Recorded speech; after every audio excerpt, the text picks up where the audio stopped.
FastForward U family. This is Carrie Ingram, one of the co-hosts of the FastForward U Start Here podcast with Johns Hopkins University. I am coming at you guys on your computer. If you're watching this podcast live, I'm coming at you through a camera, which is very strange because usually I'm on like a webcam laptop camera that's potato quality. And if you're just listening in, then I guess where I'm coming from you doesn't really matter. But today marks the first episode of a series that we're starting on our podcast called the Founders Forum series. The last semester of our accelerator was awesome, and we had an amazing cohort and amazing speakers that came to speak to them once a week. And so we're featuring them in the podcast as well. Our former student program manager, Kevin Carter, was able to get us some awesome entrepreneurs, founders, some even former JHU students to come in and explain their experiences with their startup, with entrepreneurship, and any advice they have for entrepreneurs. And so we are featuring them in the upcoming episodes of our podcast for you guys,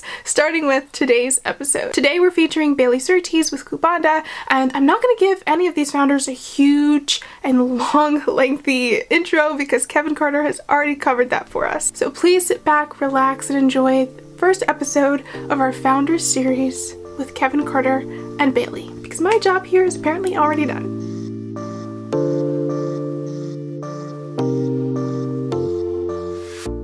Hello and welcome everyone to our first formal, I guess the kickoff dinner was our first formal event, but this is our first recurring series of events for the Fuel Accelerator.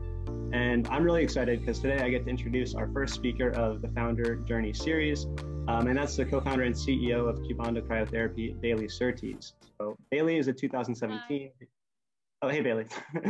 Bailey is a 2017 JHU alum who stayed on for an additional 2 years as a researcher working on the development of a novel cryoablation technology. And that research eventually resulted in the formal founding of Kubanda Cryotherapy. She's a talented biomedical engineer, strategic executive, and a kind-hearted person, which makes it no surprise that she's had so much success with Kubanda to date. And today I'm really, really grateful that she's taken the time to share some of her journey with us and offer some words of wisdom to the cohorts. Bailey, thank you so much for being here. Absolutely, I'm excited to be here. Always love talking to other entrepreneurs. Awesome. Well, I want to start off with a question that I first had when I met you, because I have no medical background whatsoever, and I've been faking it till I make it for the past 3.5 years. What the heck is cryoablation and cryotherapy, and how have you incorporated that into your venture? Yeah, so cryotherapy is the use of extreme cold to kill tissue. So if anyone's ever had like a wart removed at a doctor's office, that is cryotherapy in its most basic form. However, what we do is different in that we actually freeze an entire needle. And so that needle is inserted into a tumor. The tumor is enveloped in an ice ball, and that lets us treat tumors without surgery. And so this is great when you have patients that you don't want to put under general anesthesia or don't want to put under the knife, such as our furry friends. And so we treat dogs and cats and their tumors with our device. Yeah, thank you for that easy to understand explanation. You do that very well. But you didn't always treat furry friends with this device. And Kubanda has been around since 2015, I want to say. Is that the year your BMS kicked it off? We're up on our 6-year anniversary. Wow, so 6 years. Can you tell me a little bit about the origin of Kubanda? How did you come up with this idea, or more, I guess, how did you come up with the problem you wanted to solve through BME? And can you tell me a little bit about those early days of Kubanda? Yeah, so we were a BME design team, and we got paired with a physician from Hopkins Hospital who focused on breast cancer, and her dream is to just eradicate breast cancer globally. And so we were eager to be a small part of that. I think all the faculty, the expectation was that we were going to work on low-cost ultrasound. Where we got the chance to go to South Africa to do some on-the-ground stakeholder interviews. And we realized that what the clinics were really wanting and missing, and the need that no one was meeting, was when it came to treatment. There just aren't good options. So surgery exists, but a surgical suite, surgical expertise, the referral system to get to a hospital, they're all just too complicated for the average person diagnosed with breast cancer to even have hope of treatment. And so we decided that we were going to focus on the treatment aspect of breast cancer. And from there, we looked at all the different sort of treatment paradigms out there and felt that cryotherapy was the one that had the most opportunity to be exploited by a bunch of 19 and 20-year-olds. And the reason for that is cryotherapy as a technology really took off in the 60s and exploded by the use of argon, which gets down to like negative 180 degrees. But before that point in the 60s, there is a more basic form of cryotherapy that uses carbon dioxide. And because of the globalization of the soft drink industry, you can find CO2 in any town in the world. It's truly amazing how pervasive Coca-Cola is. And so we realized if we took this forgotten technology and we bumped it up to standards of what's being done with argon today, we could bring low-cost treatment that's minimally invasive to the local clinic. And so that was our focus for the first 3 years, really, is building out the technology, proving that it would work on the research standpoint, and figuring out what we could do to bring this to women with breast cancer. And then around that third year, when I was doing my first year as a researcher at Hopkins under some grant funding that we were lucky to receive, we realized that the business case was really hard to build out when focusing on a 10-year pipeline to get to humans, focusing on a market that's not exactly lucrative. And so at that same time, we were working with veterinarians at Hopkins for animal trials, and we just kept hearing, you know, I wish I had this in my clinic. Like, we have the exact same problems, like with infrastructure and with referral systems and with the need for minimally invasive technology. And so we decided to pivot at that point and move into working with pets and minimally invasive treatment there. The hope is still that one day this can be used for women with breast cancer, but we firmly believe that in getting the technology off the ground sooner, we'll be able to make that impact sooner by focusing on pets now.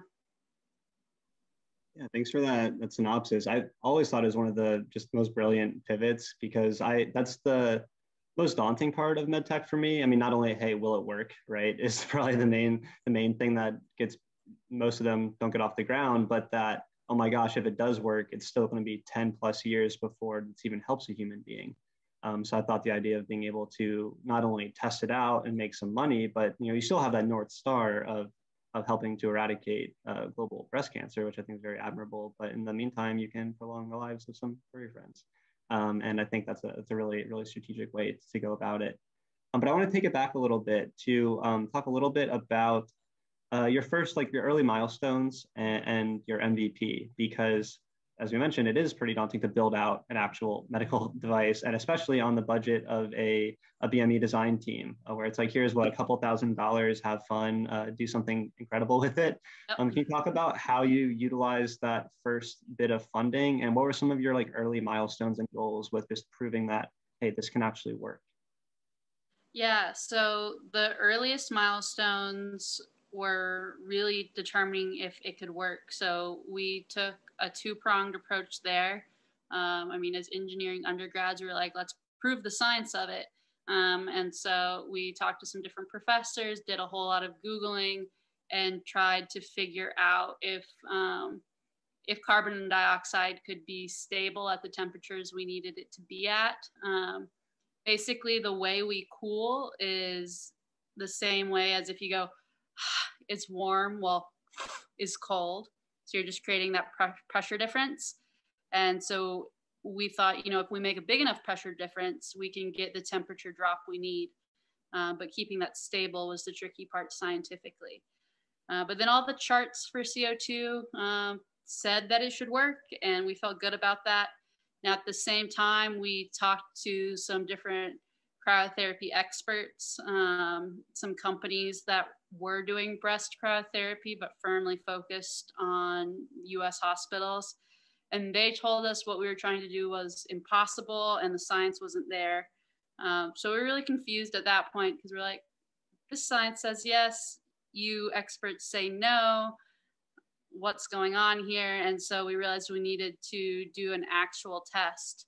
So we bought an old medical device on eBay, washed it really well, worked on it when the BME faculty weren't around too much to be worried, which I don't recommend. But then we made our own tip for it to be more conductive than what this old medical device that was used for treating like warts and little skin things. And we put our more optimized one that honestly is just like a hunk of aluminum now that I look at it. And we put it on, and we bought some chicken breasts from Eddie's, and we saw if we could freeze something. And we did, and we screamed in excitement, and got a lot of worried people coming over to us for the noise we were making. So that was the real MVP and the check mark for us of saying, cool, the science is there. Like we can try to do something with this. I'm curious because you weren't always a cash strapped startup. I mean, you started out that way, but you've done quite well, I'd say, in terms of securing some grant funding, not only research based, like I know you have an SBIR and MII under your belt. And then you also have one, in full disclosure, our top prize from FastForward U, which is the Bashadi Student Prize, which is meant to be, who made a really good business case, who can use $30,000 to move their venture forward. And we thought you had a really good case trying to break into this veterinary market.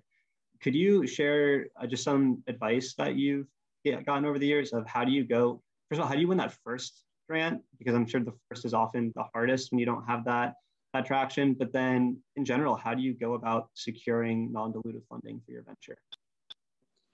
Yeah, so the first one is definitely the hardest. And for us, we got lucky there in working with some established researchers who gave us some runway there with a grant that they wrote.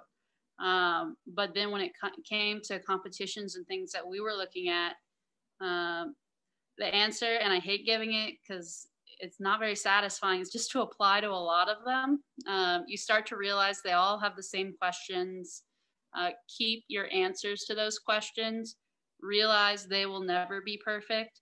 I am still writing, what's your tweet of how cryotherapy works? Like, I'm still rewriting that now, and I've been working on this 6 years. As a founder, you're never really going to be satisfied with it because you know that it can be better. But get it to a place that you're happy with, send it off, look for a new competition, revisit it, send it off again.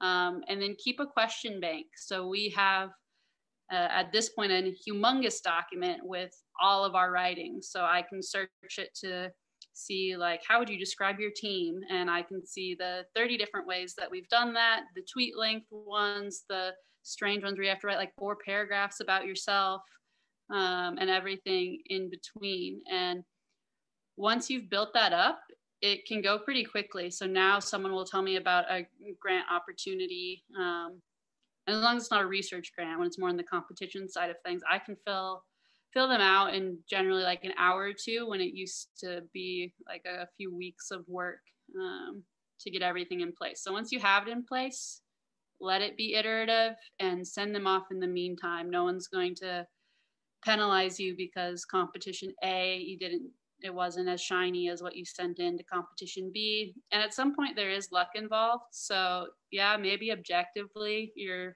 pitch was better for B, but A is where you got in. Just take it and use it to learn as you go. That's really insightful. And that's one of my main tips I give to people too, is that if you apply to enough things, I mean, law of large numbers, you're eventually going to hit a few as long as your idea has some merit, right?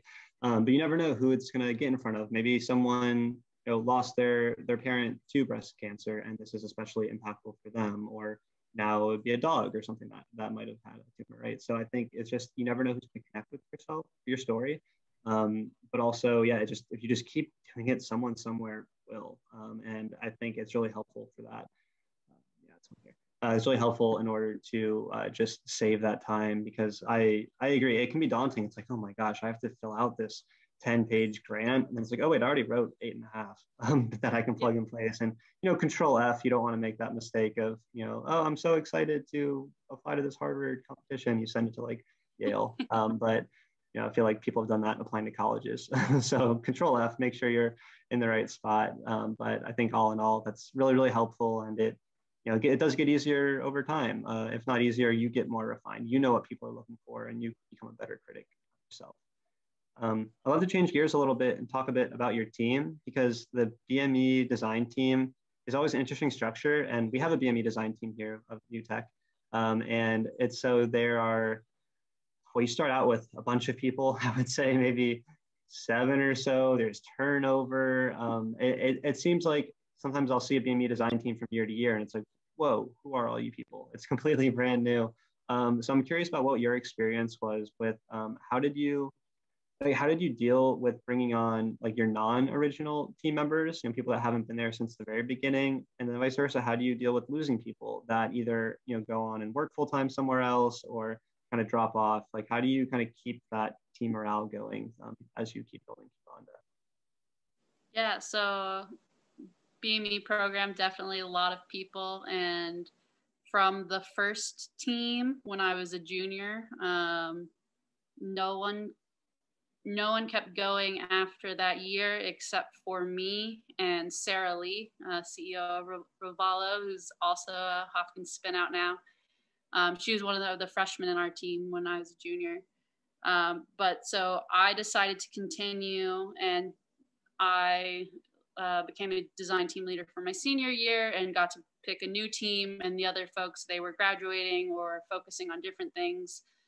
And I think they felt like they could trust that it was going to still get some traction, even if it was done in their life. And I think that's also another common thing that happens with the design teams. And then for my senior year, I had a team of 5. One of those folks, Clarice, she still is working with me. She's been full-time for the last few years as well, and is our chief technical officer.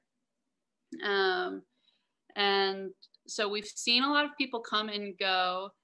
One thing about that, though, is it really hasn't felt like rapid turnover or anything like that, any negatives. It really feels like we have worked with people just in different areas of their life, and when they're involved or not involved. We've had people who have left and come back, and that's harder as we've grown and become more full-time, obviously, because the ratio of what someone's able to commit to part-time versus what we're doing with 40, 50-hour weeks is very different. But especially early on, when we were all students or immediately at the first year or two after graduating, a lot of people want to be involved and come in and out at different points.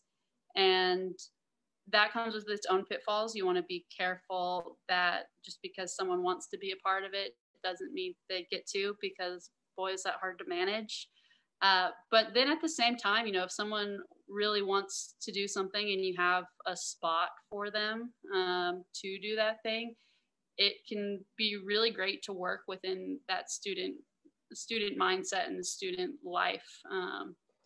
You just have to make sure that you adjust your calendars to it. I know now I had a meeting last night at 8:30, and oh my gosh, I was like, how do we used to do this? We used to have DT meetings at like 10 p.m. and I would not do that anymore. If we had interns from Hopkins right now, I will not be having an 8 p.m. meeting with them.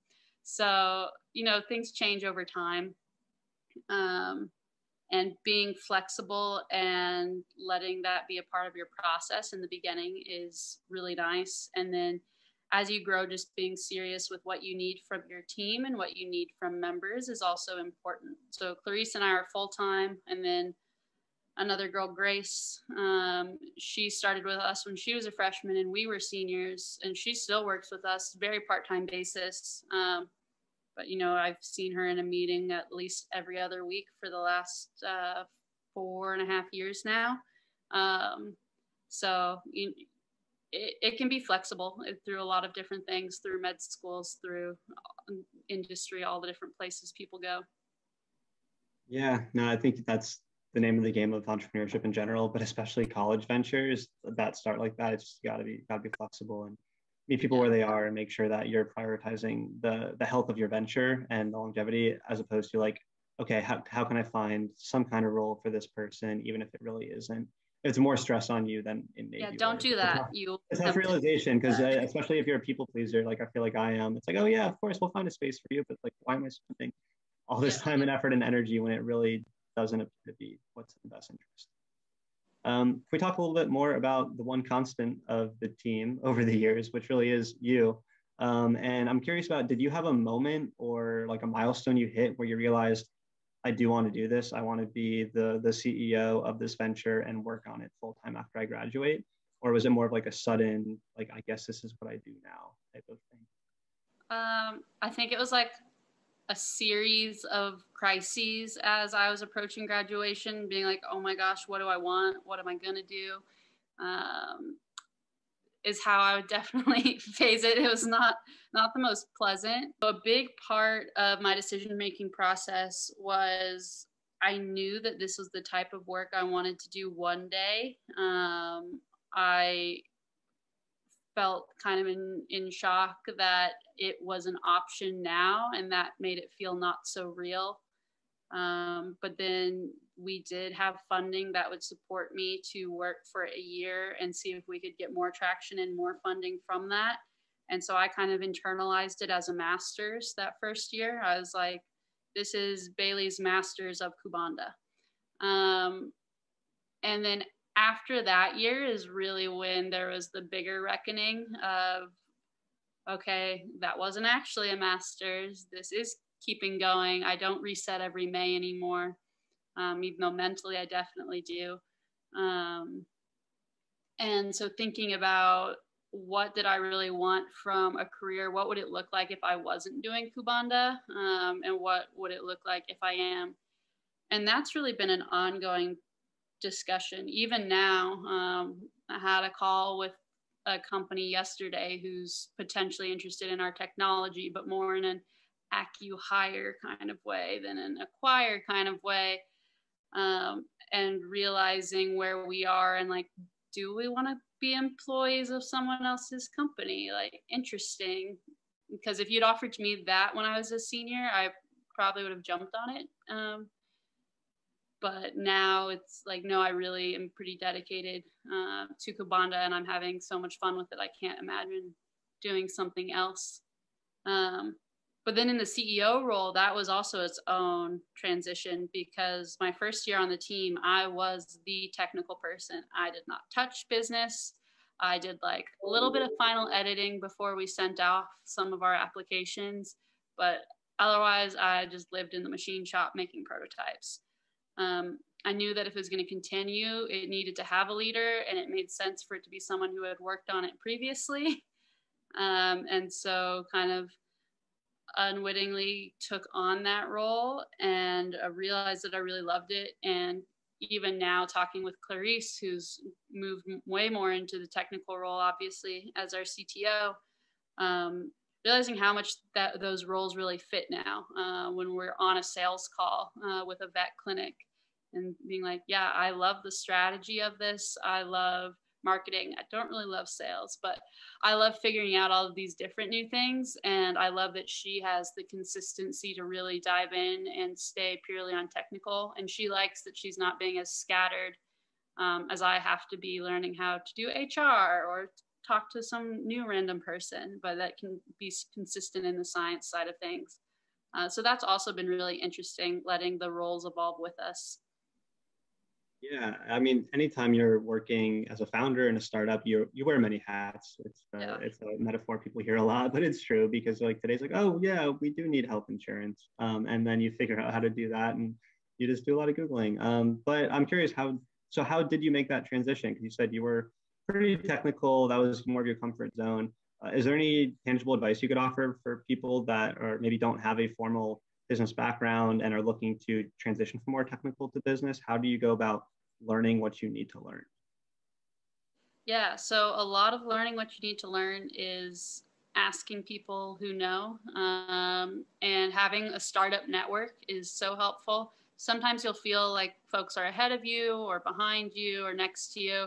And the cohort that I grew out of Hopkins with, even though this awesome accelerator wasn't around my senior year, there's still a group of us where all of our companies kind of matured together. some are way ahead in some places, some in others, but we are constantly on Messenger with each other saying like, oh, hey, so like unemployment insurance, need, not need, what do your lawyer say? If I don't have to ask my lawyer, that would be great. Or I can double check with my lawyer though, or my accountant. And we do that all the time. So finding people that you feel like you can ask those vulnerable, dumb questions with, of being like, so I read that you can't do this in Maryland, but like, I feel like you can.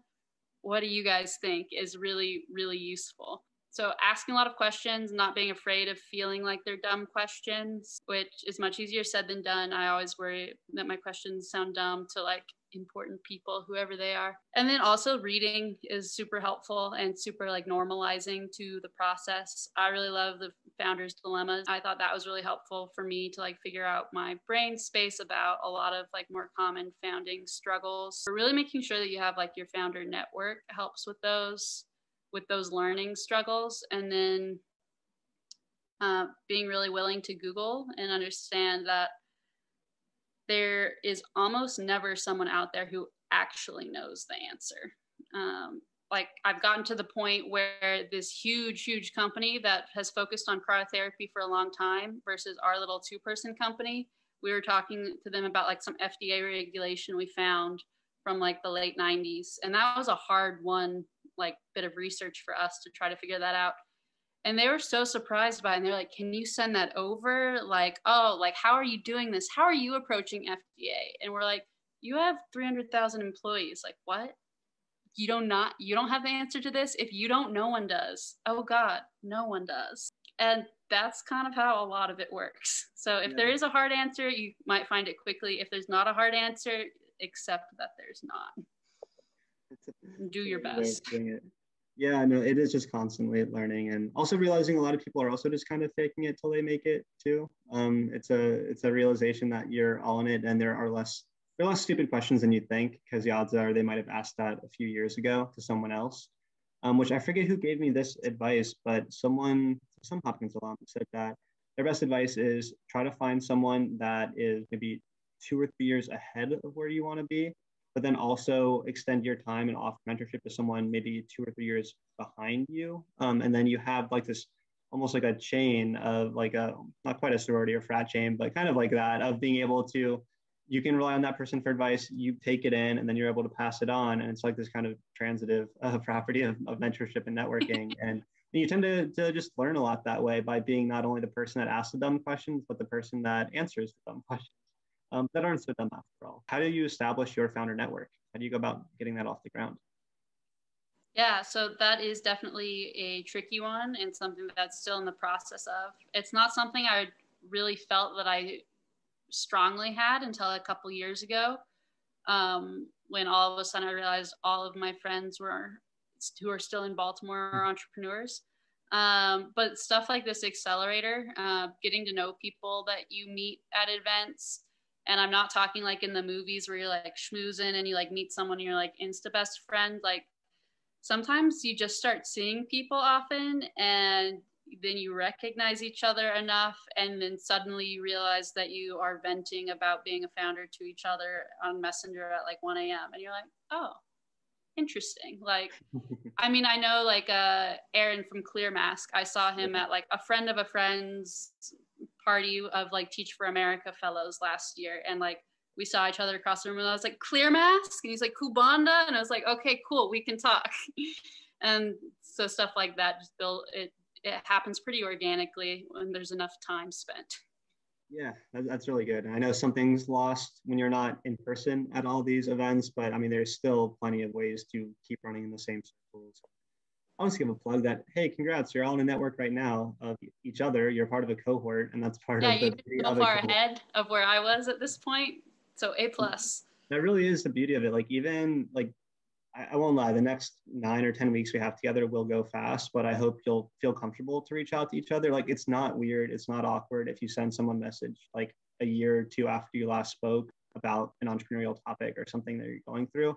It's actually expected, and it's something that's, I think, very, very more acceptable than you might initially think. And additionally, we're connecting you all with mentors, people that are experienced Hopkins alums that have really good executive experience and founding or getting acquired, exiting, whatever it might be. So those are people you'll want to stay in touch with, not in like a, hey, we need to be on the phone every single week type of thing. I think the strong relationships or networks you can build are people that you can reach out to after, a few months or even a year, and then still feel comfortable having these conversations with. So it takes a while to build. Like Bailey said, it's not an overnight, like, oh my gosh, we met at an event, we spoke for 4 hours. It's like, no, you probably just warm up to each other eventually and realize that you all have something to offer each other. So I think that's really helpful. Right? And also the value in the network that you already have. I remember so often, like near the end of college, people telling us like, oh, make sure you network. Like when I started my startup, I called up my friend who runs like a Fortune 10 company, and he just said, oh yeah, let me put that on our manufacturing floor with you. And I was like, okay, dude, you're not relatable. Like, cannot do that. However, like your peers now grow with you. Like Sarah with Rivalo, like she was the freshman on our team who like worked on like an animation for us for a while. And now she is like my go-to for when I'm saying like, hey, like, how did you negotiate this? Like, do you understand what this term means? Can you like define this? Or like, how much does your accountant charge you? This is what my accountant charges me. Like, your peers grow with you. And I've seen that with my rest of my Hopkins network too, where I'm like, oh yeah, that random person that was always like their spot on like Brody Atrium was kind of adjacent to my spot on Brody Atrium. And like we connected on LinkedIn when we were juniors, and it was like my LinkedIn's all Hopkins people. Now my LinkedIn looks so cool, and I'm like only 4 years out, and it is all my like Hopkins friends, but people are doing like really legit stuff now. And so your network does grow with you a lot too, even if right now they just feel like your friends who are maybe starting a company. Yeah, exactly. It all takes time. Everyone's got their own path, their own. Not to start off too much of a dismal note, but I'm wondering if you could describe the biggest challenge that you're facing right now with Kubanda and how you're going about solving it. So one of the most consistent challenges over time is definitely that I always feel way over my head. Never changes. It's always hard to really define what more than 3 months out looks like. And that's always kind of terrifying, but it's become something that we're pretty used to. So immediately right now is we're working on sales. So we have a grant that depends on us hitting certain milestones. And a part of that is we said we would be in 3 veterinary clinics. There's some leeway because like COVID and everything. But we need to be in these clinics. And selling to people is hard and new, and it's not something that comes easy to me. Particularly like the initial stages of like the cold and warm intros. And I know that it's a game of like building my pipeline and just sending out the emails. And I'm to a point where I can do that with grants, but with sales, that's still something very tricky for me. So I have mentors who like, have you built out your pipeline? Do you have a list of clinics to target? And I'm like, yes, I do. And they're like, have you emailed them yet? And I'm like, no, I have not. So that's definitely hard. I put a lot of eggs in a couple baskets at a time, and then it works out a lot. And that is not all the time or anything, but it works out enough that I think I keep doing it. So we have like 2 clinics on board now, and it's so exciting. And I'm like, but I just emailed 3 clinics and I got 2 responses. Yeah, it took a few months, but right now, like, can't I keep doing this? And my mentors are like, no, please email 10 clinics tomorrow and like get through a bunch of no's more quickly, but you'll also get to your next yes more quickly too. So that's definitely a big struggle right now for us. And then figuring out how to service those clinics is also very quick. And once they sign the contract, we hit the ground running very, very fast. And it's what we've worked for a long time. So it's definitely like an emotionally loaded area. Even though we are very much ready for it, it still is just like a big next step to take. So that's the big challenge and excitement of right now. Yeah, it's finally getting into clinics. I mean, I know you've run a few trials, and you have. It's not like this is a theoretical technology anymore. You've helped many dogs have prolonged lives. So I'm sure to me, it always seems like just the story, like, yes, the technology has to work, but the story you wrap it in of what it means, it's like literally saving lives or extending lives. I think that's a really powerful value prop. Especially now where people, how many dogs, well, I'm sure you do know how many dogs were actually adopted this past year. I'm sure it's an insane number of dogs. Millions. Millions of dogs keeping people company throughout a pandemic. Like half of them are in our Slack channel. So. All right, the last question I have for you. What are you most proud of to date with all of the work you've done for Kubanda? Yeah, so I think I'm proudest of our team. And it's grown and changed over the years. And right now the core team is really 4 of us. But the way we work together and the cohesion and our commitment to what we're doing, I think is really cool and really impressive. And I took a lot of time picking our team and seeing that how invested people still are when I know that that's been a struggle for some other, particularly in the BME program that came out of, that was a struggle.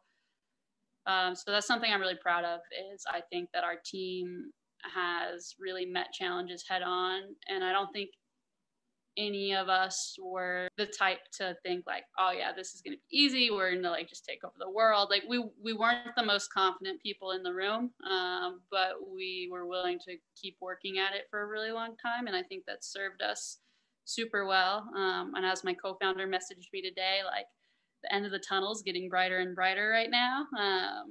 And it is, and it's really cool seeing that happen and talking to companies about strategic options in our future and exit opportunities and things there. It's wild to believe that that's where we are versus making our first plan of attack in spring of 2015, saying, okay, spring break next year, we'll be testing this in clinics in South Africa. And it's like, it's a really cute calendar to look back on, but yeah, it's fun to see where we've gone. And I really think that we did it because of who we are. And so that's the reassuring part. Whenever we're facing something new, like sales or setting up HR or like being compliant with like unemployment insurance, it's like, well, we've done all these other things that felt impossible. So I guess what's one more? That's a great quote to end on. So I wholeheartedly agree. I think you've built a fantastic team. You've built an incredible product, and the future is looking very bright for you and Kubanda.